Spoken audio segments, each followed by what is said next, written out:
नमस्कार शेतकरी मित्रांनो, राज्यामध्ये सध्या ढगाळ वातावरण असल्यामुळे शेतकऱ्याच्या चिंतेत देखील वाढ झालेली आहे।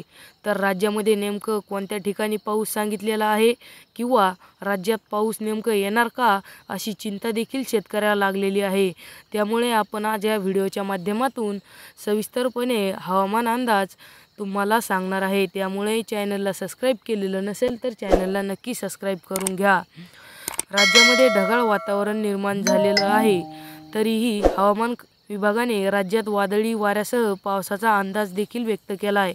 पण मात्र राज्यामध्ये सध्या गहू असेल, हरभरा असेल, ज्वारी असेल हे पिके देखील काढण्यास सुरू आहे। हवामान खात्याने पावसाची शक्यता वर्तवल्यामुळे शेतकऱ्याच्या चिंतेत नक्कीच वाढ झालेली आहे।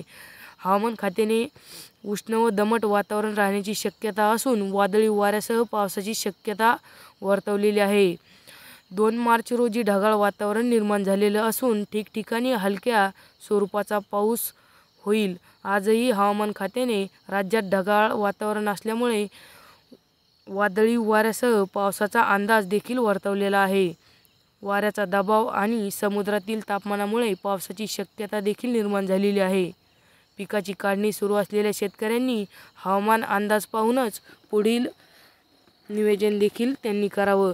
तर शेतकरी मित्रांनो, असे शेतीविषयी दररोज नवनवीन अंदाज जाणून घेण्यासाठी चॅनलला नक्की सबस्क्राइब करा व तुमच्या इतर शेतकरी मित्रांना हा व्हिडिओ नक्की शेअर करा।